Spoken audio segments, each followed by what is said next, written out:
एक और हिंदू की हत्या कर दी गई है। पहले दिल्ली में तरुण की, यूपी में सूर्य की, और अब विनोद की उत्तराखंड में। उत्तराखंड में हल्द्वानी में पहले भी हमला हुआ था, आप लोगों को पता है, जिसमें 4-5 पुलिस लोग मारे गए थे।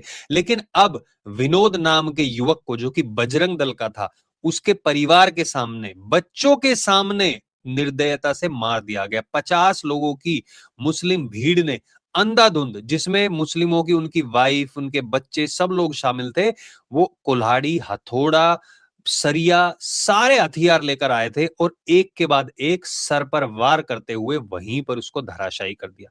लेकिन एक चीज जो अभी अभी सामने आई है वो मैं आपको बताने वाला हूं कि ये कोई पानी का झगड़ा नहीं था, बल्कि इसके पीछे गहरी साजिश थी।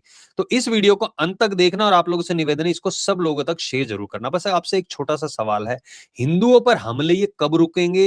ये 17-18 साल के लोगों से जिस तरीके से हत्याएं करवाई जाती है, क्या इनके खिलाफ भी कानून बनना चाहिए, नहीं बनना चाहिए? प्लीज कमेंट सेक्शन में जरूर लिखिए। तो हुआ क्या, विकास नगर जो उत्तराखंड में है, वहां पर पानी को लेकर झगड़ा बताया जा रहा था, जो सरकारी पानी को लेकर, उसमें मुस्लिम समुदाय और हिंदू समुदाय के बीच अक्सर तीखी बहस होती रहती थी।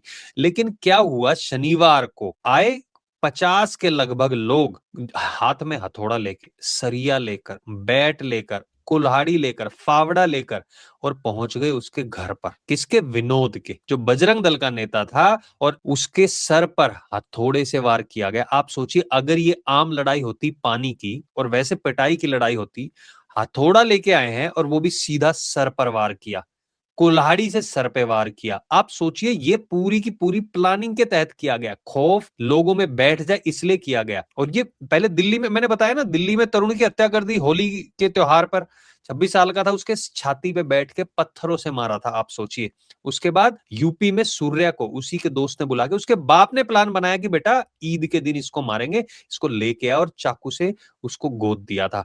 दोनों के दोनों, जिसने मारा और जो मरा, वो भी 17 साल के थे। हालांकि बाद में एनकाउंटर कर दिया गया था और उसके घर को भी तोड़ने की बातें की जा रही थी। अब उत्तराखंड में हुआ ये, हल्द्वानी में एक मस्जिद गिरा दी थी। पहले उत्तराखंड में आपको याद होगा पिछले साल कितना भयंकर वहां पर राइट्स हुए थे, वहां पर 5-6 पुलिस लोगों की भी मौत हो गई थी, लगभग 250 पुलिस वाले घायल हुए थे, पत्थरों की बारिश कर दी गई थी सरकारी वाहनों को, और जो पब्लिक के जो वाहन थे उनको आग लगा दी गई थी। तो मुझे समझ में नहीं आता, उत्तराखंड जहां पर सिर्फ 14-15% मुस्लिमों की आबादी बताई जाती है, और वहां पर हिंदुओं की आबादी 83% है। आप सोचिए, वहां पर हिंदुओं के साथ ऐसी घटना हो रही है। एक तरीके से तो बोलते हैं हिंदू राष्ट्र घोषित कर देना चाहिए, दूसरी तरफ ऐसे ऐसे कांड होते हैं। हालांकि पुष्कर सिंह धामी ने उनका घर जो है वो बुलडोजर से तोड़ दिया है, लेकिन उससे पहले ही वहां के जो गांव के लोग थे, उन्होंने उनके घर में आग लगा दी थी। सारे लोग फरार हैं, अभी तक पकड़ में नहीं आया कोई, मुझे अभी जहां तक की जानकारी है।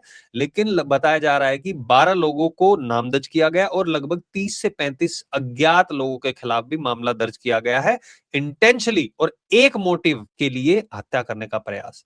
यार, ऐसे अगर हिंदुओं को मारा जाएगा तो भाई, जो मुस्लिमों के सपोर्ट में आते हैं, जब किसी मुस्लिम की हत्या हो जाती है, तो ये सारे टीवी चैनल वाले शुरू हो जाते हैं कि उसको ऐसे मार दिया, और ये उसको दे देते हैं रंग की हिंदुओं ने हत्या कर दी। जब हिंदू मरता है तो पता क्या बोलते हैं? आपसी झगड़े में मारे गए। ऐसा क्यों होता है? वो कहाँ है ध्रुव राठी? वो क्यों नहीं बोलता कुछ? रवीश कुमार क्यों नहीं बोलता कुछ? राजदीप सरदेसाई क्यों नहीं बोलता कुछ? ये लोग सिर्फ और सिर्फ रोटियां सेकते हैं जब हिंदू मर जाता है, तो उसी पर, और ब्लेम करते हैं आपसी झगड़े को। मैं आप लोगों से पूछना चाहता हूं, क्या आपको ये सिर्फ एक झगड़ा लग रहा है, या सोची समझी साजिश थी? क्यों इनके खिलाफ कार्रवाई नहीं होनी चाहिए? मैं मांग करता हूं कि इनके खिलाफ पूरे के पूरे 12 के 12 लोगों को, अज्ञात जो पाकिस्तान में भेजे हुए हैं, उनको बुला के उनको सौंप देना चाहिए। बाकी आप लोग समझदार है मैं क्या कह रहा हूं, लेकिन ये चीजें होनी चाहिए। ऐसे अगर इन लोगों को खुला छोड़ा जाएगा, एक लेसन सेट करना पड़ेगा कि जो भी ऐसी हरकत करेगा उसको छोड़ा नहीं जाएगा। प्लीज इस वीडियो को सब लोगों के साथ शेयर करना और कमेंट सेक्शन में बताना कि इन लोगों को क्या अंजाम होना चाहिए। मैंने जो अज्ञात लोगों का बोला, क्या वो होना चाहिए या कुछ और होना चाहिए? बहुत बहुत धन्यवाद वीडियो देखने के लिए आपका। जय हिंद, जय भारत।